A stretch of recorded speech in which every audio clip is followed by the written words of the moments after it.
Bismillahirrahmanirrahim. Assalamu alaikum students. I hope you all are fine.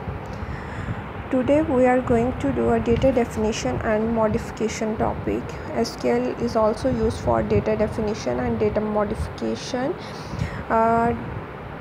Data definitions mean how we are going to create a table, and modification mean we can alter a table by using SQL commands. So let's start. Data definition and modification. SQL is also used for data definition and modification purpose. First of all, we will see how we can create a table. Creating a tables. The create table statement is used to create a new table. It means कि जब भी हमने नया table create करना है तो उसके लिए हम create table की कमांड जो है वो यूज़ करते हैं.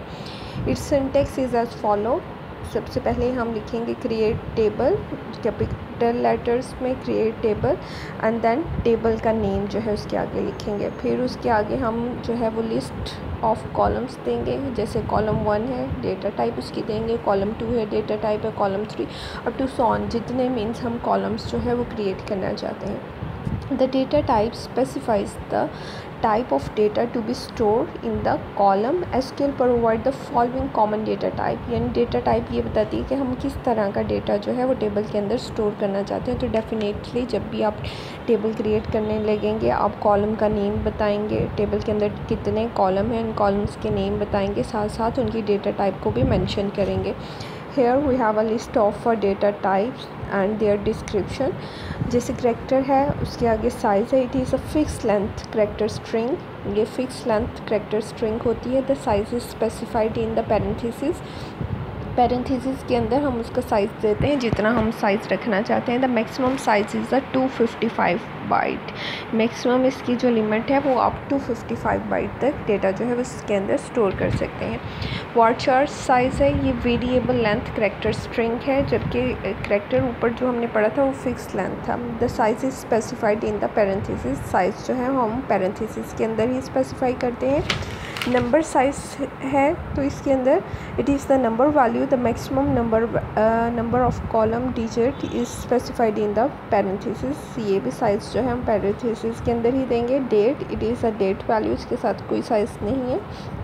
Number size and D, it is the number value. The size indicate the maximum number of a digit and D indicate the maximum number of a decimal point. यानी point के बाद आपके पास कितने डिजिट जो हैं वो आएंगे उसके लिए आप पहले साइज़ देते हैं, और फिर D जो है वो इसलिए देते हैं कि पॉइंट के बाद आपके पास कितने डिजिट आने चाहिए. डेसिमल नंबर्स के लिए हम मोस्टली यूज़ करते हैं. यहाँ पर हमारे पास इसी को एलैबोरेट करने के लिए एग्जांपल दी गई है.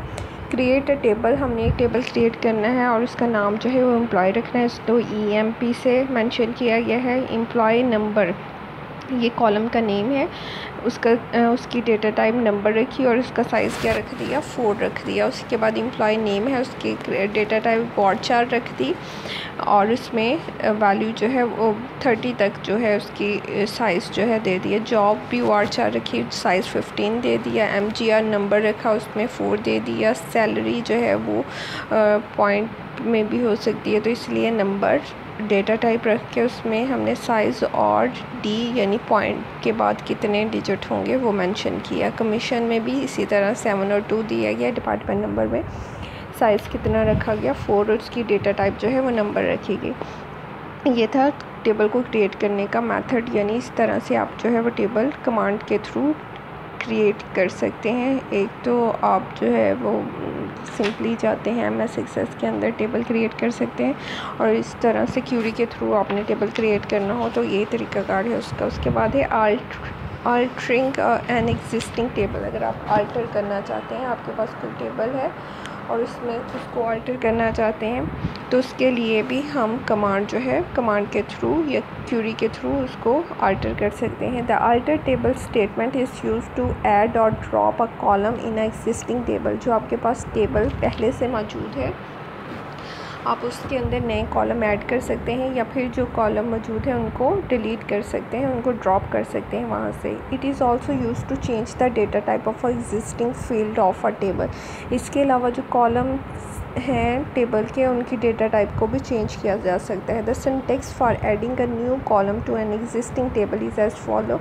अगर आपके पास एक टेबल है और आप उसके अंदर एक नया कॉलम या नए कॉलम्स ऐड करना चाहते हैं तो उसका तरीकाकार क्या है? आल्टर टेबल सिंटेक्स है, आगे आप टेबल का नेम लिखेंगे और जो भी आप जो है जैसे ऐड कॉलम, आप उसके अंदर एक नया कॉलम जो है वो ऐड करना चाहते हैं तो उसके लिए आपने ऐड कॉलम और उस कॉलम का नेम और उसकी डेटा टाइप जो है वो मेंशन करेंगे। इसी तरह से अगर आप अपने टेबल के अंदर से कॉलम को डिलीट करना चाहते हैं तो उसके लिए हमारे पास सिंटेक्स है अल्टर टेबल, टेबल का नेम जो भी आपका टेबल है, जैसे एम्प्लॉय का टेबल है, ड्रॉप की कमांड आप लिखेंगे और उसके साथ आप क्या मेंशन करेंगे? कॉलम का नेम।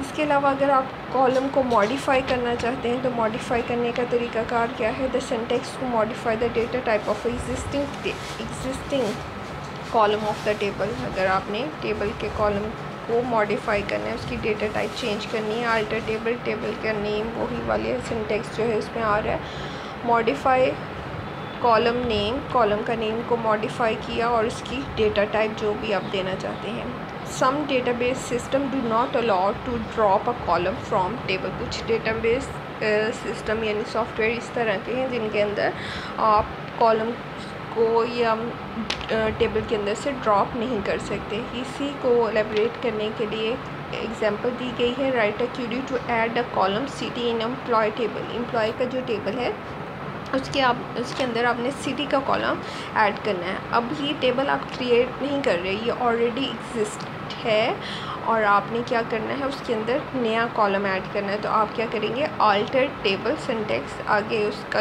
टेबल का नेम जिसमें ऐड करना है एंड देन सिंटेक्स लिखा add city, add mean add कर दें सिटी का कॉलम और उसके आगे उसमें डेटा टाइप दे दी वार्चर 30, यानी ये आप नया कॉलम जो है वो टेबल के अंदर ऐड करना चाहते हैं। इसी तरह से हमारे पास एक और क्वेरी है। Write a query to drop a employee name column in a employee table. Employee का जो टेबल है उसके अंदर से ड्रॉप कर दें, ख़त्म कर दें कॉलम को। कौन से कॉलम को ख़त्म करना है? एम्प्लॉय नेम को। तो आप क्या लिखेंगे? Alter table employee from drop column name, जो भी कॉलम का नेम है, एम्प्लॉय ई नेम है तो आपने ई नेम वहाँ से डिलीट कर दिया। Another query, write a query to modify the data type of a city column to 4। हमने वार्चर रखी थी, उसको आप चेंज कर दें 4 में, ये करैक्टर में ही इसको कह लें in employ table. Alter the table employ modify city, city को मॉडिफाई, जिसको मॉडिफाई करना है उसको पैरेंथेसिस के अंदर रखा कॉलम को और उसमें डेटा टाइप जो है वो चेंज कर दी। अब अगर हमारे पास कोई टेबल है और हम उसको फुली डिलीट करना चाहते हैं, यानी उसमें से कॉलम्स को नहीं डिलीट करना चाहते, फुल टेबल को डिलीट करना चाहते हैं, तो उसका सिंटेक्स क्या है? The drop statement is use to delete a table along with the table structure attribute indexes. The syntax, यानी तमाम का तमाम टेबल जो है वो आपका डिलीट हो जाएगा। उसके लिए आप क्या लिखेंगे? उसका सिंटेक्स है ड्रॉप टेबल नेम, यानी जो भी टेबल आप डिलीट करना चाहते हैं। जैसे write a query to delete a employee table, आप क्या करें? एक क्वेरी लिखें और एम्प्लॉय के टेबल को डिलीट कर दें। तो उसके लिए आप क्या लिखेंगे? ड्रॉप टेबल एम्प्लॉय, एम्प्लॉय का टेबल क्या हो जाएगा? इससे डिलीट हो जाएगा। इसके अलावा हमारे पास ट्रंकेट टेबल है। A truncate table statement is use to delete all the data in table, it does not delete the table structure. Table structure mean जो आपने टेबल क्रिएट किया है उसमें डेटा टाइप्स वगैरह दिए हैं, वो आपके टेबल कितने कॉलम सेट किए हैं वो स्ट्रक्चर को डिलीट नहीं करेगा, सिर्फ टेबल के अंदर से क्या कर देगा? डेटा को डिलीट कर देगा। The syntax is as follow, truncate table, आगे टेबल का name. Write a query to delete the all data in employ table, employee के टेबल में से आपने तमाम डेटा डिलीट करना है तो उसके लिए आप क्या लिखेंगे? Truncate table employee. तो एम्प्लॉय के टेबल के अंदर जितना डेटा होगा वो डिलीट हो जाएगा, टेबल का स्ट्रक्चर डिलीट नहीं होगा, यानी टेबल का जो खाका है वो वैसे का वैसे रहेगा जिसके अंदर आपने डेटा ऐड किया था, उसका स्केलेटन, उसका स्ट्रक्चर वैसा ही रहेगा। आप उसके अंदर डेटा जो है वो नए सिरे से ऐड कर सकते हैं।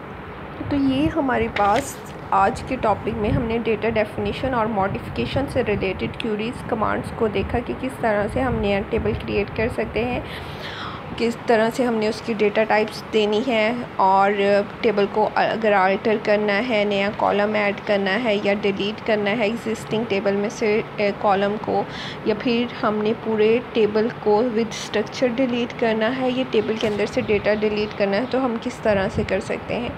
आज के लेक्चर के लिए इतना ही। नेक्स्ट लेक्चर में हम जो है वो मज़ीद क्यूरीज़ को कंस्ट्रेंट्स को देखेंगे कि MS एक्सेस के अंदर हम कंस्ट्रेंट्स जो हैं वो टेबल्स के ऊपर किस तरह से लगाते हैं। और इससे रिलेटेड आप लोगों के कोई क्वेश्चंस हैं, कोई क्यूरीज़ हैं, तो आप लोग मुझसे पूछ सकते हैं नेक्स्ट लेक्चर के लिए।